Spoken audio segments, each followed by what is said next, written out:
దేవునికి మహిమ కలుగును గాక. ఆమేన్. పరిశుద్ధ గ్రంథం నుండి వాక్య భాగాన్ని ధ్యానం చేసుకుందాం. సామెతల గ్రంథం 2వ అధ్యాయము, జ్ఞాని అయిన సొలొమోను గారు రాసిన సామెతల గ్రంథం 2వ అధ్యాయము 7వ వచనాన్ని మనం చదువుకుందాం. ఆయన యథార్థవంతులను వర్ధిల్ల చేయును, యుక్త మార్గము తప్పక నడుచుకుని వారికి ఆయన కేడుముగా నున్నాడు. ప్రార్థన చేసుకుందాం. మహాగౌరుడ, మహోన్నతుడా, సర్వకృపానిధివైన దేవా, నీకే వేలాది వందనాలు, స్తుతులు, స్తోత్రాలు చెల్లిస్తూ ఉన్నాం. గడిచిన పునరుద్ధానం నుంచి పునరుద్ధాన వరకు మీరెక్కల చాటును మమ్మల్ని కాచి కాపాడి సజీవులుగా ఉంచినందుకు నీకే వందనాలయ్యా. నీ సన్నిధిలో ఉండి ప్రభువా, నిన్ను స్తుతించడానికి, గణపరచడానికి, నిన్ను ఆరాధించడానికి ఏ యోగ్యత లేని మాకు యోగ్యతనిచ్చి ఈ రీతిగా మమ్మల్ని నిలబెట్టుకున్నందుకు నీకే వందనాలు. ప్రాముఖ్యమైన వాక్య భాగంలోకి వెళ్ళిచుండగా మా అందరితో మాట్లాడిన మా హృదయాలు తెరవండి. వినగలిగే చెవులు, గంపిగే హృదయాలు మా అందరికీ దయచేయండి. ఇంకా రావాల్సిన బిడ్డలు ఎవరు ఉంటే సకాలంలో నీ సన్నిధి నడిపించి నీ ఆరాధన నీ చేతులుగా అప్పగిస్తూ నీకే మహిమా గంత చెల్లులాగున ఈ ఆరాధన జరిగించి సహాయం చేయమని వేడుకొంచి ఈ ప్రార్థన అంగీకరించమని ప్రభు అయిన యేసుక్రీస్తు పరిశుద్ధమైన నామమును బట్టి మిక్కిలి వినయంతో అడిగి వేడుకొంచున్నాం తండ్రి. ఆమేన్. అందరికీ వందనాలు. దేవుని మహాకృపను బట్టి దేవుడు మరి ఒక పునరుద్ధాన దినాన్ని, ఆదివారపు ఆరాధనలో దేవుడు మనందరినీ కూడా సజీవులుగా ఉంచాడు. చదువుకున్న వాక్య భాగం చూస్తే, జ్ఞాని అయిన సొలొమోను గారు రాసిన సామెతల గ్రంథం 2వ అధ్యాయము 7వ వచనాన్ని మనం చదువుకున్నాం. ఇక్కడ ఆయన యథార్థవంతులను వర్ధిల్ల చేయును అన్నాడు. దేవుడు యథార్థంగా ఎవరైతే జీవిస్తారో, యథార్థంగా ఎవరైతే బ్రతుకుతారో వారిని దేవుడు ఏం చేస్తాడంట? వర్ధిల్ల చేస్తాడు అని చెప్తున్నాడు. యుక్త మార్గమున తప్పక నడుచుకుని వారికి ఆయన కేడముగాను అన్నాడు. కుయుక్త అన్నాడండి, యుక్త అన్నాడా? యుక్త. కుయుక్తి మార్గాలు ఉంటాయి, మోసకరమైన మార్గాలు ఉంటాయి, అన్యాయం చేసే మార్గాలు ఉంటాయి, ఎదురువాన్ని పాడు చేసే మార్గాలు ఉంటాయి, పాడైపోయే మార్గాలు ఉంటాయి, చెడు మార్గాలు ఉంటాయి, పాపపు మార్గాలు ఉంటాయి. అలాగ మనం చూస్తే అనేక రకాలమైన మార్గాలు ఉంటాయి. కానీ దేవుడు చెప్తున్నాడు యుక్త మార్గము అంటున్నాడు. మంచి మార్గం, దేవుని మార్గము నువ్వు తప్పక నడుచుకుంటే దేవుడు నీకు ఎలా ఉంటాడంట? కేడముగా ఉంటాడంట. దేవునికి మహిమ కలుగును గాక. ఆమేన్. ఈ ఉదయకాలం ముందు తప్పక నడుచుకోవాలి అని దేవుడు చెప్తూ ఉన్నాడు. యుక్త మార్గంలో మన జీవితంలో కూడా ఈ పదము చాలా సందర్భాల్లో మనం వాడుతాం. ఏమండి, ఒక వివాహం కానీ, మన కుటుంబంలో లేకపోతే బర్త్డే ఫంక్షన్స్ కానీ, ఏమైనా కార్యక్రమాలు కానీ జరిగినప్పుడు మనం బంధువుల్ని, స్నేహితుల్ని ఏం చేస్తాం? పిలుస్తాం. పిలిచినప్పుడు, ఇన్విటేషన్ ఇచ్చి పిలిచినప్పుడు మనం ఏమంటాం? మీరు తప్పకుండా ఏం చేయాలి? రావాలి అంటాం. ఎందుకంటారు చెప్పండి? నువ్వు పిలిచిన వాళ్ళు ఖచ్చితంగా నువ్వు చేసే కార్యక్రమానికి వాళ్ళు రావాలి అని. మామూలుగా జనరల్గా ఇచ్చి పలానా రోజు కార్యక్రమం, పలానా రోజు పెళ్ళి, పలానా రోజు లేకపోతే హౌస్ ఓపెనింగ్, పలానా రోజు బర్త్డే అని చెప్పేసి వచ్చేయచ్చు. కానీ పన్ను కట్టుకునేమంటాం? తప్పక మీరు అందరూ కూడా రావాలి అంటాం. ఎందుకంటే మనం పిలిచిన ప్రతి ఒక్కరు కూడా రావాలి, వచ్చి మనం ఇచ్చే ప్రేమ ఇందులో కానీ ఆ కార్యక్రమాల్లో పాల్గొనాలన్న ప్రతి ఒక్కరికి ఆశ ఉంటుంది. అందువల్ల తప్పక అనే మాటను మనం పదే కొన్ని సందర్భాల్లో వాడుతాం. దేవుడు కూడా బైబిల్లో కూడా కొన్ని విషయాల్లో ఈ పదాన్ని వాడాడు. మనం కూడా తప్పక చేయవలసిన ఆత్మీయమైన జీవితంలో కొన్ని ఉన్నాయి. నువ్వు ఎప్పుడన్నా ఆలోచన చేసుకున్నావా? మనం ఏదన్నా బలహీనంగా ఉండి హాస్పిటల్కి వెళ్తే డాక్టర్ గారు, అమ్మ నీకు పలానా వచ్చింది, ఇది ఈ మెడిసిన్ వాడు, వీటిని తప్పకుండా నువ్వేం చేయాలి, ప్రతిరోజు వేసుకోవాలని చెప్తాడు. అలాగే మన ఆత్మీయమైన జీవితంలో కూడా కొన్ని తప్పక చేయవలసినవి ఉన్నాయి. అవి నువ్వు చేస్తున్నావా, అసలు చేయడం మొదలుపెట్టావా అన్నది కూడా మనం ఆలోచన చేద్దాం.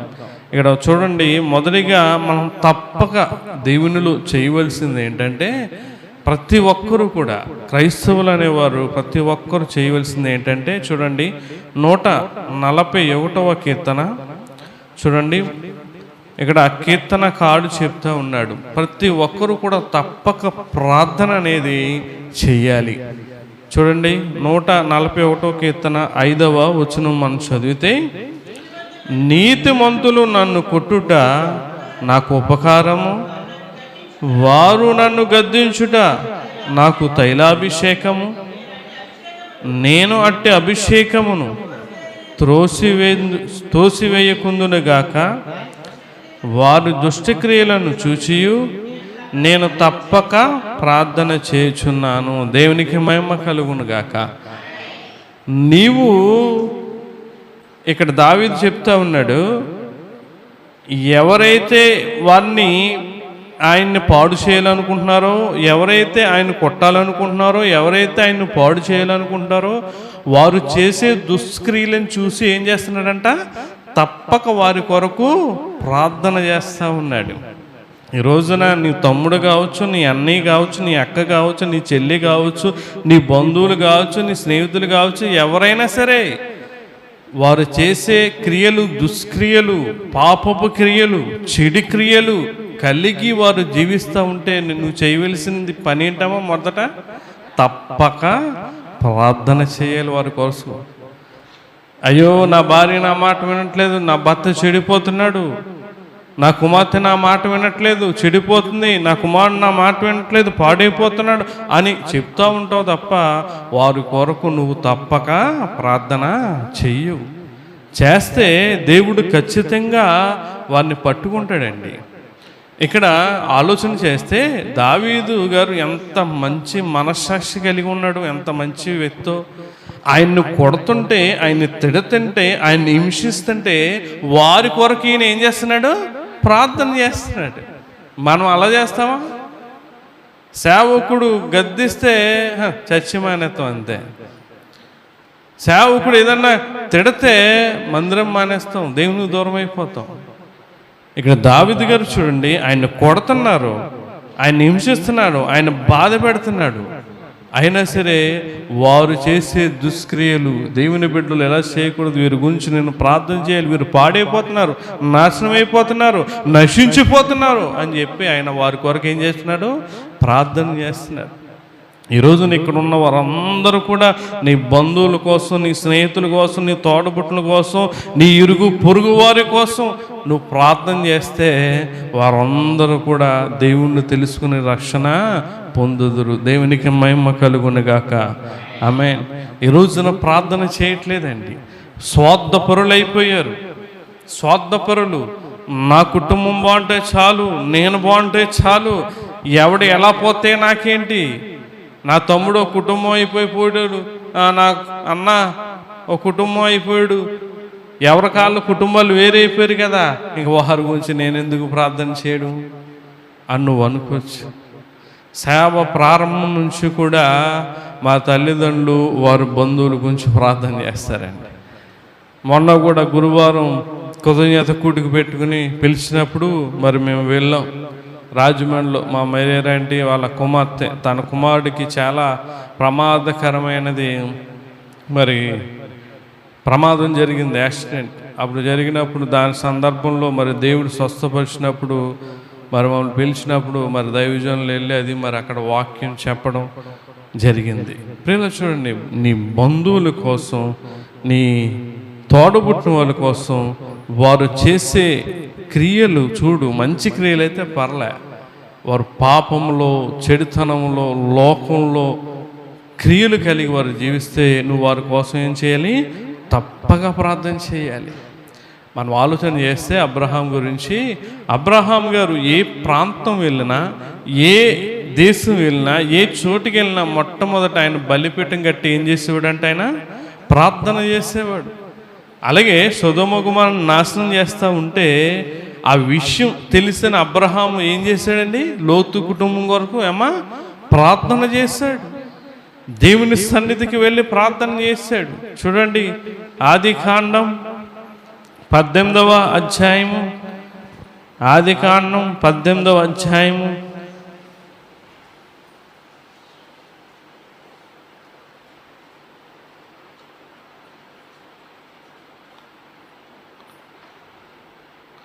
22 వచనం మనం చదివితే, ఆ మనుష్యులు అక్కడ నుండి తిరిగి సొదొమ వైపుగా వెళ్ళిరి. అబ్రహాము ఇంకా యెహోవా సన్నిధిని నిలుచుండెను. ప్రార్థన చేస్తా ఉన్నాడు. అయ్యా, 50 మంది నీతిమంతులు ఉంటే నాశనం చేస్తావా? 30 మంది నీతిమంతులు ఉంటే నాశనం చేస్తావని చెప్పి పదే తప్పక ఏం చేస్తూ ఉన్నాడండి? లోతు కుటుంబం గురించి ప్రార్థన చేస్తూ ఉన్నాడు. ఈ రోజున మన సంఘానికి ఏది తక్కువైపోయిందంటే, ఏం తక్కువైపోయింది చెప్పండి? ప్రార్థన. నువ్వు నిజంగా తప్పక నీ కుటుంబం గురించి ప్రార్థన చేస్తే ఎటువంటి శోధన, ఎటువంటి ఏది రాదండి అన్నాడు కదా. మీరు శోధనలో ప్రవేశించుకున్నట్లు మెలకుగా ఉండి ప్రార్థన చేయండి. వస్తావు బానే నిద్రతో, వస్తావు బానే వాక్యం చెప్పినప్పుడు నిద్రతో, ఫోన్ చూసుకుంటావు, బయటికి లోపలికి వెళ్తావు, దిక్కులు చూస్తావు, అలా చూస్తావు. దేవుడు వాక్యం ఏం సెలవిస్తుంది, ఏ ప్రకారంగా నడవమంటుంది, ఎలా జీవించమంటుంది, అలా మనం జీవిస్తేనే దాని ప్రతిఫలం మనం పొందుతామండి. ఇక లోతు కుటుంబం సొదొమ గొమొర్రాలో ఉంది. దేవుడేమో సొదొమ గొమొర్రాను నాశనం చేస్తానంటున్నాడు. ఆ లోతు కుటుంబం నాశనం అయిపోతుందని చెప్పి అతడు తప్పక దేవుని సన్నిధిలో వాళ్ళు వెళ్ళిపోయినా సరే ప్రార్థన చేస్తూనే ఉన్నాడండి. ప్రతి దినము కూడా అతను ప్రార్థన చేస్తూనే ఉన్నాడు. సమూయేలు గారు కూడా అంటాడు ఇశ్రాయేలు గురించి, ఇశ్రాయేలుతో అంటాడు, నేను ప్రతిదినం కూడా మీ కొరకు తప్పక ప్రార్థన చేస్తున్నాను. ఒకవేళ నేను ప్రార్థన మానేస్తే అది నాకు పాపం అవుతుంది అంటాడు. చూడండి, మొదటి సమూయేలు గ్రంథం 12వ అధ్యాయము 23వ వచనంలో ఆ మాట రాయబడి ఉంది. చూడండి, వారు ఇశ్రాయేలు ఆ ప్రవక్త మాట కానీ దేవుని మాట కానీ వినేవారు కాదు, పట్టించుకునేవారు కాదు. వారు ఇష్టం వచ్చినప్పుడు దేవుని ఆరాధించేవారు, ఇష్టం లేకపోతే మానేసేవారు, ఇష్టానుసారంగా జీవిస్తూ ఉండేవారు. అతను ఒకటే అన్నాడు, మీరు దేవునికి ఇష్టలుగా ఉన్నా లేకపోయినా, దేవుణ్ణి మీరు ఆరాధించకపోయినా నేను మీ కొరకు మాత్రం ప్రార్థన చేస్తాను అన్నాడు. చూడండి, నా మట్టుకు నేను మీ నిమిత్తము ప్రార్థన చేయుట మాట వలన యెహోవాకు విరోధముగా పాపము చేసిన వాడిని ఒగుదును అంటున్నాడు. నేను ప్రార్థన మానయ్య, తప్పకుండా మీ కోసం ఏం చేస్తున్నాను? ప్రార్థన చేస్తాను. మీరు దేవునికి ఇష్టలుగా ఉన్నారో లేకపోతే అది మీ ఇష్టం. నేను మాత్రం తప్పకుండా ఏం చేస్తాను? దేవునికి మీ గురించి ప్రార్థన చేస్తాను. ఈరోజు మన సంఘంలో కూడా మన దైవజనులు ప్రతి దినం మీ కొరకు ప్రార్థన చేస్తారు. మీరు దేవునికి ఇష్టలుగా ఉన్నా లేకపోయినా, ఇష్టంగా జీవించినా లేకపోయినా. ప్రియులారా, ఒకసారి ఆలోచన చేయండి. ఇక్కడ అంటున్నాడు, ఆయన ప్రార్థన చేయుట మానట్లేదని చెప్తున్నాడు. యేసుక్రీస్తు ప్రభువారు కూడా ప్రతిదినం కూడా ఆయన ప్రార్థన చేసేవాడండి. తప్పక ప్రార్థన చేసేవాడు. అతడు బ్రతికిన దినములు కొద్ది దినములైనా ఆయన మనకి మాదిరి చూపించాడు. చూడండి, మార్కు సువార్త మొదటి అధ్యాయము 35వ వచనం మనం చదివితే, ఆయన ప్రతిదినము కూడా తప్పక చేసింది ఏదన్నా ఉందంటే మొట్టమొదట ప్రార్థన అండి. చూడండి, ఆయన పెందల కడనే లేచి ఇంకాను చాలా చీకటి ఉండగానే బయలుదేరి అరణ్య ప్రదేశమునకు వెళ్ళి అక్కడ ప్రార్థన చేయుచుండెను. దేవునికి మహిమ కలుగునుగాక. ఆమేన్. ఆయన ప్రతి దినము కూడా ఏమండి ఇంకా చీకటి ఉండగానే రేయి మొదటి జామున లేచి ఆయన ఏం చేస్తున్నాడు? తప్పక ప్రార్థన చేస్తూ ఉన్నాడు. ఈరోజు నువ్వు ప్రతి దినము కూడా తప్పకుండా నీ కుటుంబం కోసం ఏం చేయాలి? నువ్వు ప్రార్థన చేసుకోవాలి. ఆయన దేవుడై ఉండి కూడా ఆయన ఏం చేస్తున్నాడు చెప్పండి? దేవుడు ప్రార్థన చేసుకోవాలా? ఏమండి, దేవుడు ప్రార్థన చేసుకోవాలా? యేసుక్రీస్తు ప్రభువారు సర్వాధికారి అయిన దేవుడు. ఆయన దేవుడై ఉండి ఆయనకి ఏం కావాలి చెప్పండి అమ్మా? ఏం కావాలి? ఆహారం కావాలా? లేకపోతే ఇల్లు కావాలా? బంగారం కావాలా? పొలం కావాలా? స్థలాలు కావాలా? ఇల్లు కావాలా? ఏం కావాలి ఆయనకి? ఏం కావాలని ఆయన ప్రతిదినం చీకటి ఉండగానే పెందలకడే లేచి ప్రార్థన చేస్తున్నాడు. మనకు అనేకమైనవి ఉన్నాయి, అనేకమైన సమస్యలు ఉన్నాయి, శోధనలు ఉన్నాయి, బాధలు ఉన్నాయి, ఇబ్బందులు ఉన్నాయి. ఎన్నో ఉన్నా సరే అవన్నీ పక్కన పెట్టి కడుపు నిండా తిని చక్కగా నిద్రవుతాం కంటి నిండా. ప్రార్థన చెయ్యాలి, ప్రార్థన చేసుకుందాం అన్న ఆలోచన ఉండదు. ప్రియులారా, ఒకసారి ఆలోచన చేయండి. ఆయన పెందలకడే లేచి ఆయన ప్రార్థన చేస్తూ ఉన్నాడండి. గెత్సేమనే తోటకు వెళ్ళి ఆయన ప్రతిదినం కూడా తప్పక చేసింది ఏదన్నా ఉందంటే మొట్టమొదటి ఏంటండి? ప్రార్థన. అందుకంటే రాత్రి కూడా చెప్పారు దైవజనులు, ప్రార్థన వల్లనే కానీ ఏ విధమైనది వదిలిపోవుట అసాధ్యము అన్నాడు. ప్రార్థన, ఉపవాస ప్రార్థనకి రావట్లేదు చాలామంది. ఉపవాసం ఉండి రావాలి అయ్యి బాబోయ్ అని. మరి నీ కుటుంబంలో అన్నీ కూడా వదిలిపోవాలంటే ఉపవాస ప్రార్థనకి రావాలి.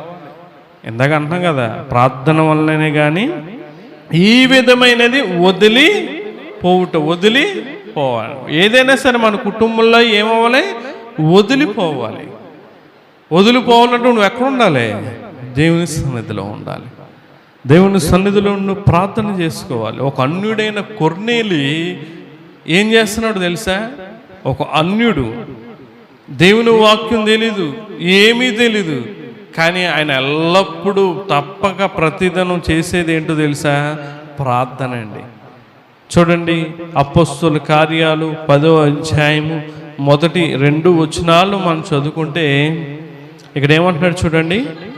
ఇటలీ పటాలం అనబడిన పటాలములో శతాధిపతి అయిన కొర్నేలి అను భక్తిపరుడు ఒకడు కైసరులో ఉండెను. చూడండి, అతడు తన ఇంటి వారందరితో కూడా దేవుని యందు భయభక్తులకు అలవాడి ఉండి ప్రజలకు బహుధర్మము చేయుచు, చూడండి, ఎల్లప్పుడూ దేవునికి ప్రార్థన చేయుచుండెను. దేవునికి మహిమ కలుగునుగాక. ఒక అన్యుడైన కొర్నేలి దేవునికి ఏం చేస్తున్నాడంట? తప్పకుండా ఎల్లప్పుడూ ఏం చేస్తున్నాడండి? ప్రార్థన చేస్తూ ఉన్నాడు. క్రైస్తవుడు ప్రార్థన అనేది ఉండాలండి క్రైస్తవ జీవితంలో. ఒక భక్తుడు చెప్పాడు, ప్రాణం పోయే వరకు కూడా ప్రార్థన ఏమవకూడదంట? ఆగకూడదన్నాడు. ఆగిపోయిందంటే నీదేం పోవాలి? ప్రాణం పోవాలంట. ప్రాణం పోయే వరకు నీ ప్రార్థన ఆగకూడదు. ఆగిందంటే నీ ప్రాణం పోయినట్టే అన్నాడంట. ప్రార్థన చాలా అవసరం అండి క్రైస్తవునికి. మనకి తిండి ఉదయం లేవగానే చూడండి, ఉదయం లేవగానే వాటర్ తాగుతాం, టీ తాగుతాం, చాలామంది బెడ్ కాఫీ తాగుతారు, టిఫిన్ తింటారు, అన్నం తింటారు. శరీరానికి ఇవన్నీ ఏ రీతిగా ఎంత అవసరమో వాటిని ఏ రీతిగా మనం సమకూర్చుకుంటామో అలాగే ప్రార్థనను కూడా మనం సమకూర్చుకోవాలి. ప్రార్థన ఆత్మకు ఏంటి? ఆహారం. ప్రార్థన ఆత్మకు ఆహారం. ప్రియులారా, ఒకసారి ఆలోచన చేయండి. ఆత్మ బలపడాలంటే నువ్వు ఖచ్చితంగా ప్రార్థన చేసుకోవాలి. చూడండి, ఆయన ఎల్లప్పుడూ దేవునికి ప్రార్థన చేస్తూ ఉన్నాడంట. తప్పక చేయవలసింది ఏంటంటే తప్పకుండా మన జీవితంలో ఏం కలిగి ఉండాలండి? ప్రార్థన కలిగి ఉండాలి. రెండోదిగా మనం చూస్తే తప్పక మనం చేయవలసింది ఏంటంటే దేవాలయంలో కూడుకోవాలి, దేవుని సన్నిధికి మనం కూడుకోవాలి. ఎప్పుడు ప్రార్థనలు ఉంటే, ఎప్పుడు కూడికలుంటే, ఎప్పుడు ఆరాధనలుంటే అప్పుడు మనం దేవుని సన్నిధిలో ఉండాలి. చూడండి, అపోస్తుల కార్యాలు 2వ అధ్యాయము, అపోస్తుల కార్యాలు 2వ అధ్యాయము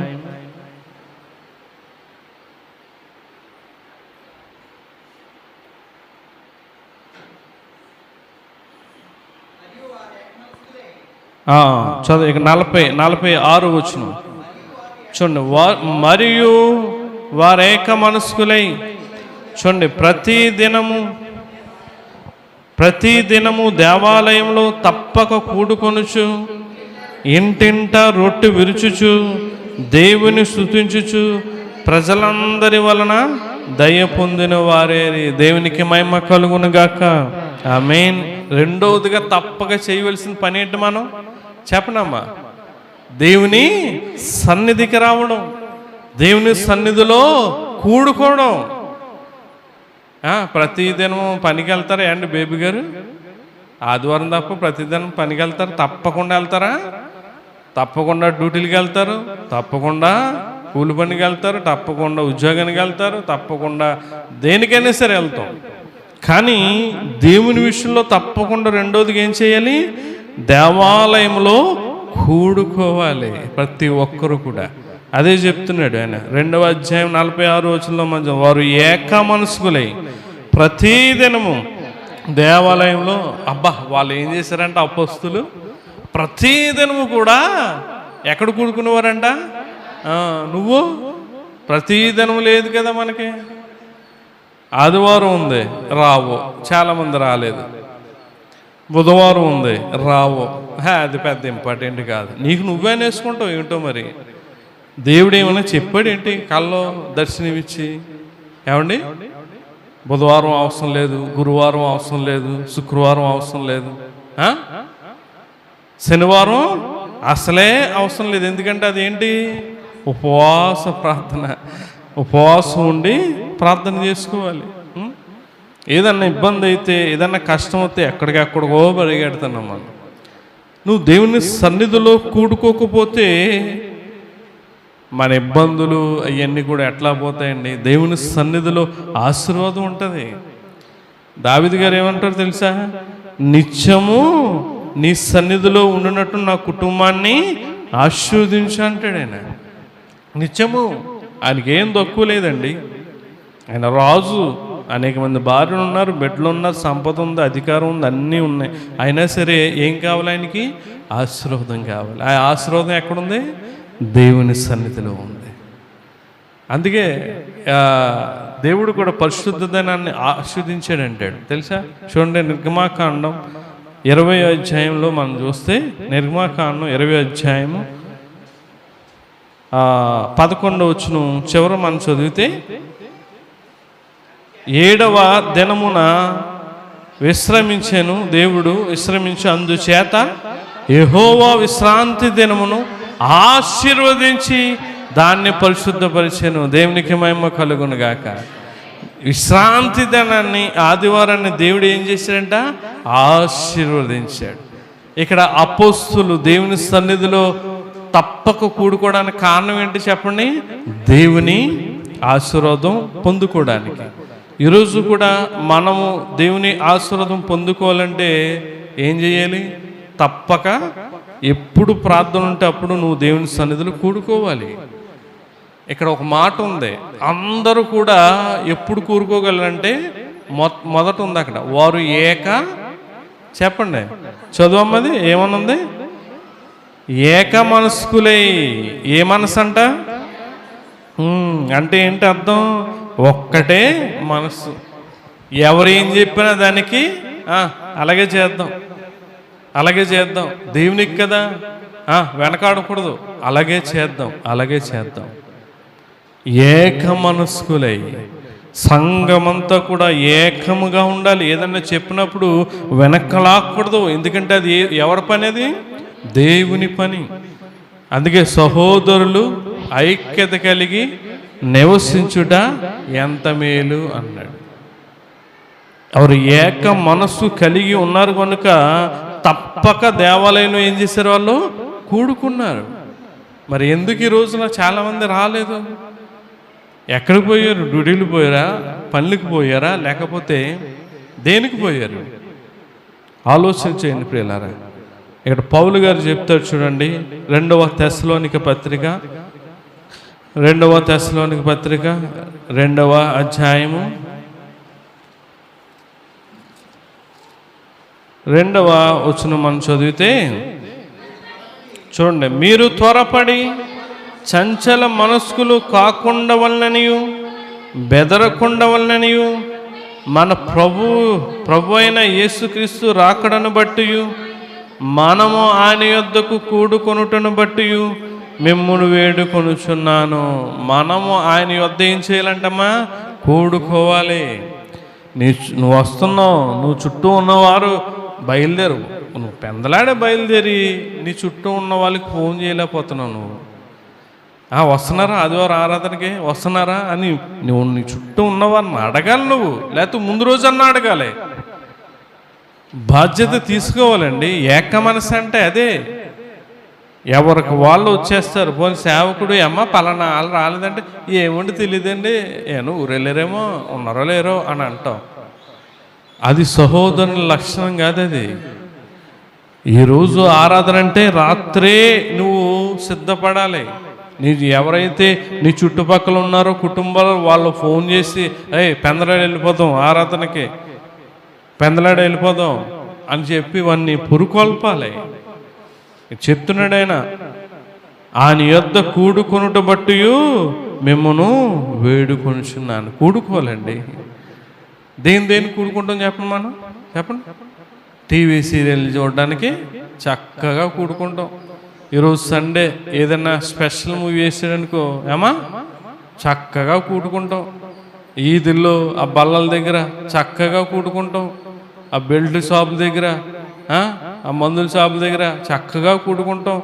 సినిమా హాల్ దగ్గర దేనికి మనం తప్పగా కూడుకుంటున్నాం? దేవుని దేవాలయానికి రావడానికి ఏక మనసు కలిగి ప్రతి ఒక్కరు కూడా కూడుకోవాలి, దేవుని సన్నిధికి రావాలి. ఇక్కడ మనం ఆలోచన చేస్తే లోకసువార్తలో 19వ అధ్యాయము యేసుక్రీస్తు ప్రభువారంట ప్రతిదినము కూడా ఆయన ఎక్కడున్నాడు? ఎక్కడో లేడండి.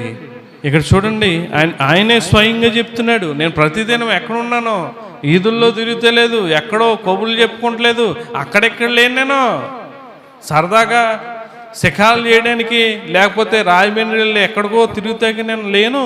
నేను ఎక్కడున్నానో తెలుసా అంటున్నాడు. చూడండి, లోకసువార్త 19వ అధ్యాయము 47 వచనం మనం చదివితే ఆయన చెప్తున్నాడు పరిసయ్యులతో, ఆయన ప్రతిదినమును దేవాలయంలో బోధించుచున్నప్పుడు ప్రధాన యాజకులను, శాస్త్రులను, ప్రధానులను ఆయనను నాశనం చేయ జూచుచుండిరి అన్న. ఆయన ప్రతిదినం ఎక్కడ ఉన్నాడంటమ్మా? దేవాలయంలో ఉండాలండి. నీకు పని ఉంటే పనికి వెళ్ళిపో, డ్యూటీ ఉంటే డ్యూటీకి వెళ్ళిపో, ఉద్యోగం ఉంటే ఉద్యోగానికి వెళ్ళిపో, వ్యాపారం ఉంటే వ్యాపారంకి వెళ్ళిపో, ఆటో ఉంటే ఆటోకి వెళ్ళిపో. కానీ లేకపోతే కనుక ఆ రోజు నువ్వు దేవుని సన్నిధిలో ఉండడం చాలా ఉత్తమం. సాక్షాత్తు యేసుక్రీస్తు ప్రభువారే దేవుడయ్యుండి కూడా ఆయన ఎక్కడ ఉంటామా? ప్రతిదినం దేవుని సన్నిధిలో ఉన్నాడండి. మీ కొరకు ఎప్పుడు కూడా మందిరం తలుపులు తెరిచే ఉంటాయి. దేవుని సన్నిధికి వచ్చి ఖాళీ సమయంలో ఒక అరగంట గంట ప్రార్థన చేసుకోవచ్చు, దేవునితో గడపచ్చు. ఆయనతో మనం దేవునితో గడిపితే అది మనకు ఆశీర్వాదం. యేసుక్రీస్తు ప్రభువారు పరిచయులతో చెప్తున్నాడు, నేను ప్రతిదినం ఎక్కడ ఉన్నానయ్యా, నన్ను మీరు నాశనం చేయాలని చూస్తున్నారు, పట్టుకోవాలని చూస్తున్నారు, నన్ను చంపాలని చూస్తున్నారు, కానీ నేను ఎక్కడికి పారిపోలేదు, ఎక్కడో నేను దోకులేదు, ఎక్కడికి నేను వెళ్ళలేదు. ఎక్కడున్నాను? దేవాలయంలోనే ఉన్నాను. దేవాలయంలో అని చెప్తున్నాడు ఆయన. దేవాలయంలో ఉంటానయ్యా, మీరు ఎప్పుడన్నా వచ్చి నన్ను పట్టుకోండి, మీరు ఏదైనా చేసుకున్నట్టున్నాడు. మరి శిష్యుల గురించి మనం చూస్తే లోకసువార్త ఆయన చనిపోయి అహరోనం అయిపోయినప్పుడు ఆయన శిష్యులు కూడా ఏం చేస్తారో తెలుసా? వారు కూడా దేవాలయంలోనే ఉన్నారు ప్రతిదినం తప్పక. చూడండి, లోకాసు వార్త 24వ అధ్యాయం 53వ వచనం మనం చదివితే చూడండి, ఎడతెగక దేవాలయంలో ఉండి దేవునిని స్తోత్రము చేయుచుండిరి, దేవునికి మహిమ కలుగును గాక. ఆయన శిష్యులు కూడా ఏం చేస్తున్నారండి? దేవాలయంలోనే ప్రతిదినం ఎడతెగక ఉన్నారంట. తప్పక దేవుని సన్నిధిలో మనం ఉండాలి, తప్పకుండా దేవుని సన్నిధికి రావాలి. తప్పక అంటే ఇంకా నో మోర్ ఆర్గ్యుమెంట్స్ ఏమి ఉండవు. ఇంకా నువ్వు తప్పక ఉండాలి అని అంటే వచ్చేలే అంతే. ఇంకా తప్పకుండా అంటే అది రిక్వెస్ట్, తప్పకుండా రండి అంటే. ఇక్కడ తప్పక అంటే నాకు నడు నొప్పి ఉంది, తలపోటు ఉంది, జ్వరం ఉంది, లేకపోతే ఇబ్బంది ఉంది, మా రైతు రమ్మన్నాడు, ఇంకా కారణాలు చెప్పకూడదు. తప్పక అంటే అంతే, దేవుని సన్నిధిలో ఉండాలి అంతే. నువ్వు బతికి ఉండవండి, ఊపిరి తీసేస్తే ఎక్కడికి వెళ్తావు? ఏ పనికి వెళ్తావు? మనకి ఇచ్చిన ప్రాణం తీసేసుకుంటే ఏ డ్యూటీకి వెళ్తావు? ఏం వండుకుని తింటావు? ఏం చేస్తావు? ఇది ఆలోచన చేయట్లేదు. అయ్యో కుదరలేదండి, ఆ కార్యక్రమానికి వెళ్ళవలసి వచ్చిందండి, ఫంక్షన్కి వెళ్ళవలసి వచ్చిందండి, బాగోలేదని చూడడానికి వెళ్ళి వచ్చింది. అసలు నువ్వే బాగోపోతే ఇంకేంటి? దేవుడు అంటున్నాడు కదా, వెర్రివాడా ఈ రాత్రి నీ ప్రాణమును అడుగుచున్నాను అంటున్నాడు కదా. ప్రాణానికి ఉత్తరవాదండి ఆయన, మర్చిపోకండి ఎప్పుడు కూడా. దేవుడు మనల్ని బ్రతకనిస్తున్నాడు కనుక మనం ఎక్కడ ఉండాలి? తప్పగా దేవుని సన్నిధిలో ఉండాలి. అదే అంటాడు ఎబ్రీ పత్రిక 10వ అధ్యాయం 24 నుండి మనం చదివితే అపోస్తలుడైన పౌలు గారు ఏం చెప్తాడో తెలుసా?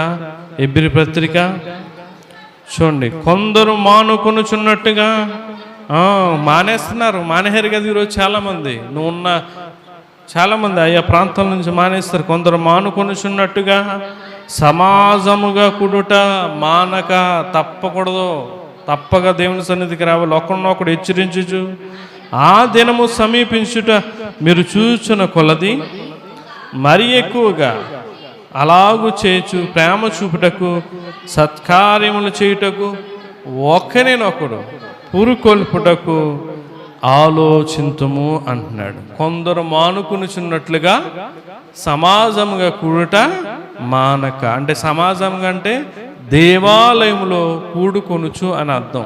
మానొద్దు, తప్పకుండా మనం దేవుని సన్నిధికి దేవాలయంలో కూడుకోవాలి.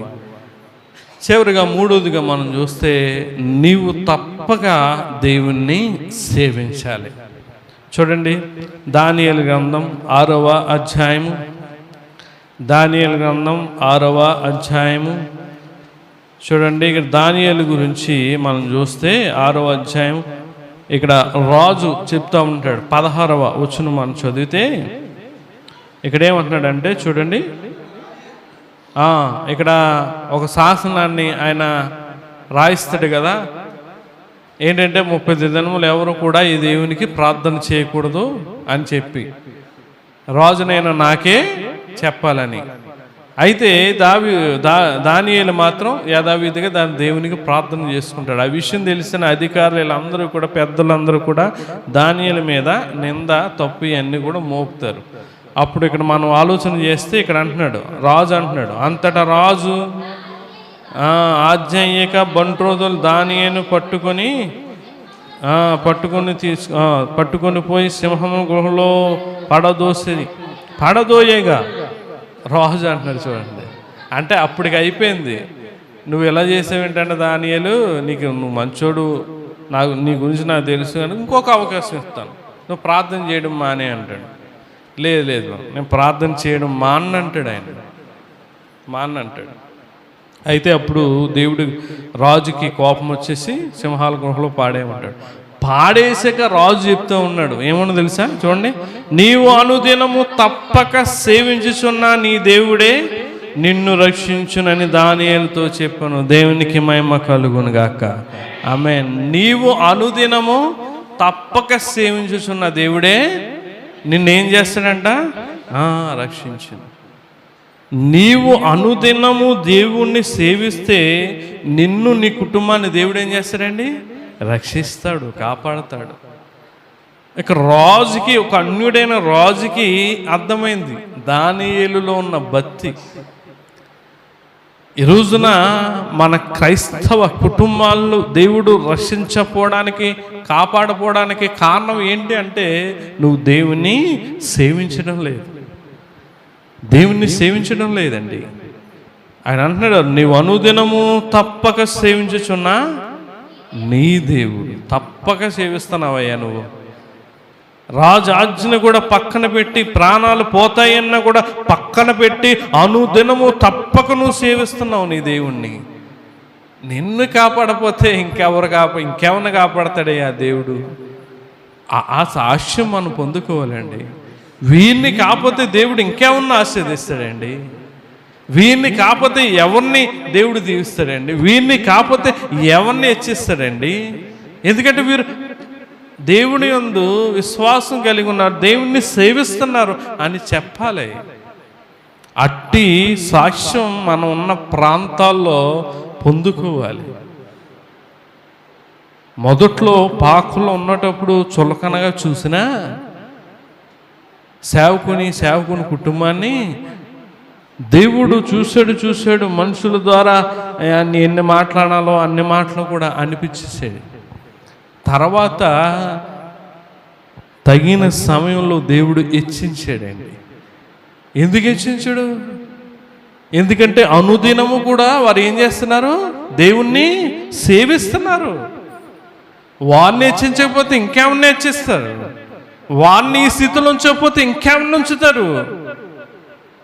అప్పుడు మనం అనుదినం సేవించడం వ్యర్థమైపోయినట్టు కదా. ఆయన దేవుడు అవ్వడు కదా. అప్పుడు ఆలోచన చేసుకుంటాం. మనం ప్రతి దినము తప్పక దేవుణ్ణి సేవిస్తే దేవుడు మనల్ని రక్షిస్తాడు. చూడండి 20 అధ్యాయం నుంచి మనం చదువుతూ ఉంటే అక్కడ చూడండి, అతడు గుహ దగ్గరికి రాగానే దుఃఖస్వరముతో దానియేలును పిలిచి, జీవము గలవైన సేవకుడైన దానియేలు, చూడండి, నిత్యము నీవు సేవించుచున్నా నీ దేవుడు నిన్ను రక్షించగలిగినా అని నేను. అప్పుడు అందుకు దానియేలు, రాజు చిరకాలము జీవించునుగాక, నేను నా దేవుని దృష్టికి నిర్దోషినిగా కనబడితిని గనుక అతడు తన దూతనంపించి సింహములు నాకు ఏ హానియు చేయకుండా వాటి నోళ్ళు మూయించాను.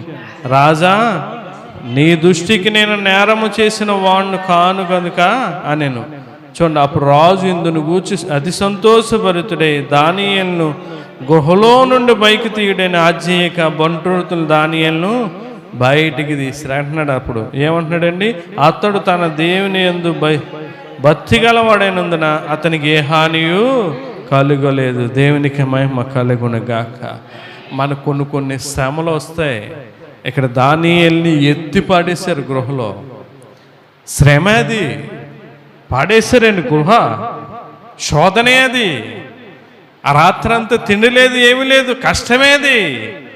కానీ దేవుడు దానియేలుని విడిచిపెట్టలేదు. ఎందుకంటే అనుదినము తప్పక సేవిస్తూ ఉన్నాడండి. నీకు కూడా కొన్ని శ్రమలు వస్తాయి, కొన్ని రోజులు శోధనలు వస్తాయి, ఇబ్బందులు వస్తాయి, ఏదన్నా వస్తుంది. కానీ నీవు గనుక దేవుణ్ణి తప్పక సేవిస్తే దేవుడు నిన్ను మరలా లేవనెత్తుతాడు. ప్రియులారా, ఒకసారి ఆలోచన చేయండి. అందుకే అంటాడు కీర్తన 2వ కీర్తన 11వ వచనంలో ఒక మాట ఉంటుంది. చూడండి, 2వ కీర్తన 11వ వచనంలో ఆయనను సేవించుడి అని చెప్తాడు. భయభక్తులు కలిగి యెహోవాను సేవించుడి, గడగనా వణుకుచు సంతోషించుడి అంటున్నాడు. భయభక్తులు కలిగి ఏం చేయాలంట? ఆయన్ను సేవించుడి, గడగడా వణుకుచు ఆయన సంతోషించుడి అని చెప్తా ఉన్నాడు. ప్రియులారా, ఒకసారి ఆలోచన చేయండి. భయభక్తులు కలిగి దేవుణ్ణి సేవించాలి. అదే చెప్పాడు ఆయన.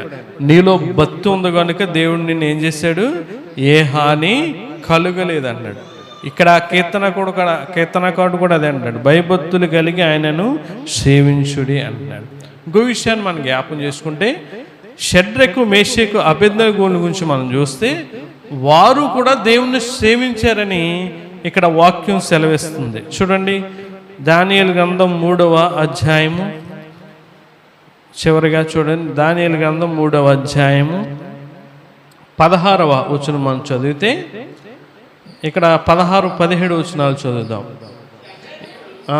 ఇక్కడ కూడా ప్రతిమకు నమస్కరించమని రాజు ఒక శాసనాన్ని నిలబెట్టినప్పుడు ఈ ముగ్గురు కూడా, మనకు తెలుసు కదా, పైపైన వివరిస్తున్నాను, వీరు ముగ్గురు కూడా ప్రతిమకు నమస్కరించకపోతే ఎవరైతే నిలబెట్టిన ప్రతిమకు నమస్కరించారో వారిని అగ్నిగుండంలో వేయమని అక్కడ ఒక శాసనాన్ని రాజు వ్రాయించడం జరుగుతుంది. ఇక మనం చదివితే, షడ్రకు, మేషకు, అబేద్నెగోలు రాజుతో ఇలాగూ చెప్పిరి, నెబుకద్నెజరు ఇందును గూర్చి నీకు ప్రత్యుత్తరం ఇవ్వాలన్న చింత మాకు లేదు. చూడండి, ఎవరిని సేవిస్తున్నారంట అమ్మా? ఎవరిని? ప్రతి ఒక్కరు చెప్పండి, ఎవరిని? దేవుణ్ణి. మేము సేవించుచున్న దేవుడు మండుచున్న వేడిమి గల ఈ అగ్నిలో నుండి మమ్మను తప్పించి రక్షించుటకు సమర్థుడు, మరియు నీ వశమున పడకుండా ఆయన మమ్మను రక్షించును. ఒకవేళ రక్షించకపోయినను రాజా, నీ దేవతలను మేము పూజింపుమనియు నీవు నిలబెట్టిన బంగారు ప్రతిమకు నమస్కరింపననియు తెలుసుకొను అంటున్నాడు. దేవునికి మహిమ కలుగును గాక. వాళ్ళు చెప్తా ఉన్నారు 17వ వచనం, మేము సేవించుచున్న దేవుడు, మేము సేవించుచున్న దేవుడు ఈ వేడిమి గల అగ్నిగుండం నుంచి మమ్మను రక్షించి తప్పించగల సమర్థుడు అంటున్నాడు ఆయన. ఆడవాళ్ళు ఎన్నోసార్లు వంటలు చేస్తారు, ఎక్స్పీరియన్స్ నుంచి కూడా చేస్తారు, చాలా సంవత్సరం నుంచి. అయినా సరే అప్పుడప్పుడు ఏం కాల్చుకుంటారు? చేతులు అవి కాల్చుకుంటారు. కానీ అగ్నిగుండంలో పడవేసినా సరే వారికి ఒక ఇంటికైనా అమ్మా కాలలేదు. ఆలోచన చేయండి ప్రియులరా. ఎందుకంటే వారు ఎవరిని సేవిస్తున్నారు? దేవుణ్ణి సేవిస్తున్నారు. ఇక్కడ అంటున్నాడు కదా, మేము సేవించుచున్న దేవుడు. ఎందుకంటే వీళ్ళకి తెలుసు, ఆ రాజుకు తెలియదు, ఈయన దహించు అగ్ని అయి ఉన్నాడండి. ఆ రాజు అగ్ని ఎందుకు పనిచేస్తుందండి? నా మాట అగ్ని వంటిది కాదన్నాడు. ఆయన దహించు అగ్ని. ఆయన అగ్ని ముందు ఈ అగ్ని ఎందుకు పనిచేయదు? అందుకే తన సేవకులైన షడ్రకు, మేషకు, అబేద్నెగోల్ని అగ్ని ఏమీ చేయలేకపోయింది. పిల్లలు ఒకసారి ఆలోచన చేయండి. మేము సేవించుచున్న దేవుడు మండుచున్న వేడిమి గల ఈ అగ్నిగుండం నుండి మమ్మను తప్పించి రక్షించుటకు సమర్థుడు అంటున్నాడు. మనము దేవుణ్ణి సేవిస్తే దేవుడు మనలను రక్షించడానికి ఆయన ఎవరో చెప్పండి? సమర్థుడు. దేని నుంచైనా సరే మనల్ని రక్షించడానికి దేవుడు సమర్థుడైన దేవుడు. ప్రియులారా ఒకసారి ఆలోచన చేయండి. ఇక్కడ అంటాడు 28వ వచనంలో మనం చదివితే, నెబుకద్నెజరు అంతా జరిగిపోయిన తర్వాత వారిని అగ్నిగుండం నుంచి బయటికి తీసినప్పుడు, వారిని చూసినప్పుడు ఏమీ వారి దేహానికి కానీ వస్త్రానికి కానీ ఎంటుకు కానీ ఏది కాలినప్పుడు ఆయన చెప్తా ఉన్నాడు. ఏమని? నెబుకద్నెజరు, షడ్రకు, మేషకు, అబేద్నెగోలు వీరి దేవుడు పూజార్హుడు. ఆయన తన దూత నంపి తన్నాశ్రయించిన దాసులను రక్షించెను. వారు తమ దేవుని గాక మరి ఏ దేవునికి నమస్కరింపకయు ఏ దేవుని సేవింపకయు ఉందుమని తమ దేహమును అప్పగించి రాజు యొక్క ఆజ్ఞను వ్యర్థపరిచిరి అని చెప్తా ఉన్నాడు. అక్కడ మళ్ళీ ఇంకో శాసనం రాశారంటాను. కాగా నేను ఒక శాసనమును నియమించుచున్నాను, ఏదనగా ఈ విధముగా రక్షించుటకు సమర్థుడకు దేవుడు గాక మరి ఏ దేవుడును లేడు. దేవునికి మహిమ కలుగును గాక. ఆమేన్. మనం దేవుణ్ణి సేవిస్తే మనం రక్షించి కాపాడడానికి, తప్పించడానికి ఆయన సమర్థుడు. దానియేలు దేవుణ్ణి సేవించాడు కనుక ఆయన్ని రక్షించాడు. షడ్రకు, మేషకు, అబేద్నెగోలు దేవుణ్ణి సేవించాడు కనుక వాళ్ళని తప్పించి రక్షించాడు. మనం తప్పక దేవుణ్ణి సేవిస్తే మనల్ని, మన కుటుంబాలని, మీ బిడ్డలను కూడా దేవుడు రక్షిస్తాడు. చివరిగా మనం చూస్తే యెహోషువ గారు ఒక మాట అంటాడండి. ఏమంటాడు తెలుసా? ఆ మాట అందరికి కూడా తెలుసు, చక్కటి మాట. చూడండి, యెహోషువ గ్రంథం 24:15 నేనును నా ఇంటి వారును యెహోవాను సేవించదు అని చెప్తాడు ఆయన. చూడండి, యెహోషువ గ్రంథం 24:15 చదువుదాం. చూడండి, యెహోవాను సేవించుట మీ దృష్టికి కీడని తోచిన యెడల మీరు ఎవరిని సేవించెదరు? నది అద్దరిని మీ పితరులు సేవించిన దేవతలను సేవించుదురు. అమోరీయుల దేశమును మీరు నివసించుచున్నారే, వారి దేవతలను సేవించెదరు. నేడు మీరు కోరుకునుడి, మీరెవరిని సేవింప కోరినను నేనును నా ఇంటి వారును యెహోవాను సేవించేదమనను. దేవునికి మహిమ కలుగునుగాక. ఆమేన్. మనము మన ఇంటి వారు ఎవరిని సేవించాలి చెప్పండి? దేవుణ్ణి సేవించాలి.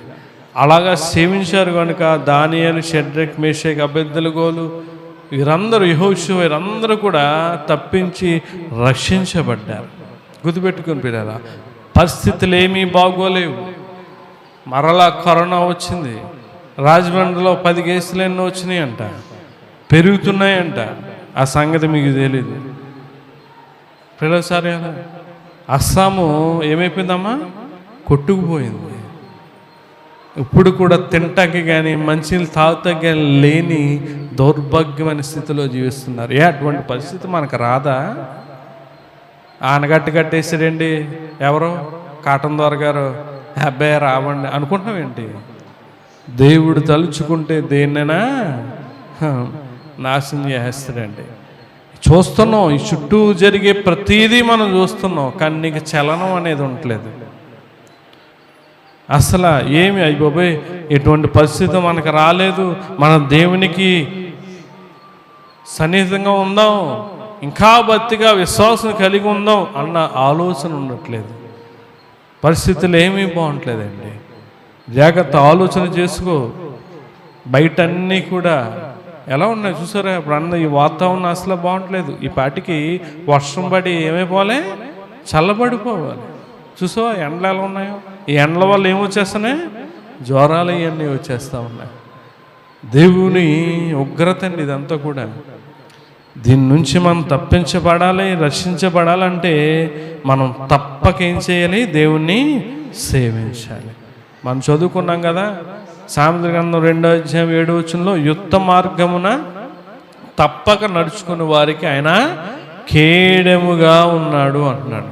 మనం తప్పక ఏమి చేయాలో ఆత్మీయమైన జీవితంలో అవి చేద్దాం. అవి చేసి దేవుని ఇచ్చే దైవాశీర్వాదాలు దీవెనలు పొందుకుందాం. అట్టి కృప మీ అందరికీ తోడే ఉండను గాక. ఆమెన్. ప్రార్థన చేసుకుందాం. విన్న వర్తమానాన్ని బట్టి ప్రియులారా ఒక నిమిషం దేవుణ్ణి అడగండి. విన్న వర్తమానాన్ని బట్టి ప్రియులారా, దేవుని వాక్యము 2 అంచుల ఖడ్గం అండి. నీకు అర్థం కావట్లేదు, నీ ఎటకారంగా హేళనగా ఉంటుంది. నీకు నీ పరిస్థితులన్నీ తారుమారు చేసేస్తాడండి దేవుడు.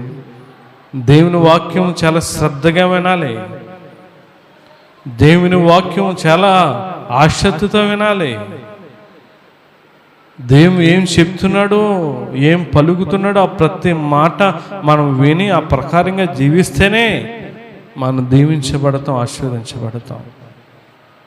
ఇక్కడ చెప్తా ఉన్నాడు, తప్పక మనం తప్పకుండా చేయవలసినవండి. ప్రార్థన చేయాలి నువ్వు తప్పకుండా. నీ బంధువుల కోసం, స్నేహితుల కోసం, నీ కోసం, పరిచర్య కోసం కూడా నువ్వు తప్పకుండా అనుదినం ప్రార్థన చెయ్యాలి. అబ్రహాము ప్రతి దినము కూడా ప్రార్థన చేసేవాడు. దావీదు రోజుకి 7 మార్లు ప్రార్థన చేసేవాడు. దానియేలు 3 మార్లు ప్రార్థన చేసేవాడు. నువ్వు ఒక్కసారైనా ప్రార్థన చేయలేకపోతున్నావే రోజుకి? ప్రియులారా, తప్పక ప్రార్థన చేయాలి. యేసుక్రీస్తు ప్రభువారు పెందలకడే లేచి ప్రతిదినము తప్పక చేసేది ఏదన్నా ఉందంటే ఆయన ప్రార్థన అండి. ఆయన మరణించి వెళ్ళిపోయినప్పుడు ఆయన శిష్యులు కూడా ప్రార్థన చేశారు. ఎడతెగక దేవుని సన్నిధిలో ఉండి ప్రార్థన చేశారు. కొన్నేళ్ళు ఎల్లప్పుడూ ప్రార్థన చేశాడు. భక్తులందరూ కూడా తప్పక వారి జీవితంలో మొదట ఏదన్నా ఉందంటే లేచి లేవంగానే ప్రార్థన చేసుకోవాలి. పడుకునే ముందు నీ కుటుంబంలో కుటుంబ ప్రార్థన ఉండాలి, వ్యక్తిగత ప్రార్థన ఉండాలి, సంఘములో సంఘ ప్రార్థన ఉండాలి. ప్రియులారా, ఆలోచన చేసుకో. రెండోదిగా చూస్తే తప్పక దేవాలయంలో కూడుకోవాలి. నువ్వు ఎక్కడుండు, ఏ ప్రాంతంలో ఉండు, ఏ పనికి వెళ్ళు, దేవుని సన్నిధిలో ఉండాలి. ఆశీర్వాదం ఎట్లా వస్తుంది? అక్కడ ఏదో వెళ్ళానండి, వెళ్ళిన వాళ్ళని అన్నీ ఒకే సంఘమా? అన్నీ ఒకేలాగా ఉంటాయా? నీ జ్ఞానాన్ని ఉపయోగించుకో, నీ స్వబుద్ధిని ఆలోచన చేయకు. నువ్వు ఎక్కడున్నా నువ్వు విశ్రాంతి దినాన్ని దేవుని సన్నిధికి రావాలి. ఎందుకంటే విశ్రాంతి దినాన్ని దేవుడు ఆశీర్వదించి పరిశుద్ధపరిచాడు. నీకు నీ కుటుంబానికి ఆశీర్వాదం ఉండాలంటే తప్పకుండా దేవుని సన్నిధిలో ఉండాలి, ప్రతి ప్రార్థనలో ఉండాలి. తప్పక కూడుకొనుచు వారు ఏక మనస్కులై అని చెప్పాడు ఆయన. ప్రతి రోజు యేసుక్రీస్తు వారు కూడా ప్రతి దినము దేవాలయంలో ఉన్నారండి. నీవు నీ కుటుంబం కూడా ప్రతి ప్రార్థనకి దేవాలయంలో దేవుని ప్రార్థనలో మీరు గడపాలి. చివరిగా మనం చూస్తే తప్పగా దేవుణ్ణి సేవించాలి. దానియేలు, షడ్రక్, మేషక్, అబేద్నెగోలు తప్పక దేవుణ్ణి సేవించారు కనుక వారిని దేవుడు రక్షించాడు, దేవుడు వారిని కాపాడాడు. ఈ రోజున నీ కుటుంబాన్ని నిన్ను కాపాడలేక కాదు, నువ్వు దేవుణ్ణి తప్పక సేవించు. యెహోషువ అంటాడు కదా, ఎవరిని సేవించుకుంటే సేవించుకోండి, ఎలాగుంటే ఉండండి, నాకెందుకు. కానీ నేనైతే నా కుటుంబం అయితే యెహోవానే సేవించదను అని చెప్పాడు. ఈరోజున నీవు నీ కుటుంబం దేవుణ్ణి తప్పకుండా ప్రతి దినము అనుదినము సేవించాలి. ఆ రీతిగా ఉందాం, ప్రార్థన చేసుకుందాం. మహాగుండ మహోన్నతుడా, ఈ ఉదయకాలం ముందు పరిశుద్ధ లేఖనాల ద్వారా మేము తప్పక ఆత్మీయమైన జీవితంలో ఏమి కలిగి ఉండాలి, ఏమి చేయాలో లేఖనాల ద్వారా మాతో మాట్లాడారయ్యా. అవును ప్రభువా, ఏదో వచ్చేసి వెళ్ళిపోతున్నాం, కానీ తప్పకుండా కొన్ని మేము చేయలేకుండా పోతూ ఉన్నాం. అందుకే ఆత్మతో ఈరోజు మా అందరితో మాట్లాడినందుకు నీకే వందనాలు. ఈ మాటలు బట్టి మేము ఆత్మీయంగా బలపడి విశ్వాసంలో మేము ఏది తప్పకుండా చెయ్యాలో వాటినన్నిటినీ కూడా మేము చేయడానికి మీరు కృపను అనుగ్రహించమని, మీరే సహాయం చేయమని, ఈ ప్రార్థనని పాదాల సన్నిధి చేర్చమని ప్రభువైన యేసుక్రీస్తు పరిశుద్ధమైన నామమును బట్టి మిక్కిలి వినయంతో అడిగి వేడుకొంచున్నాం తండ్రి. ఆమేన్. అందరికీ వందనాలు.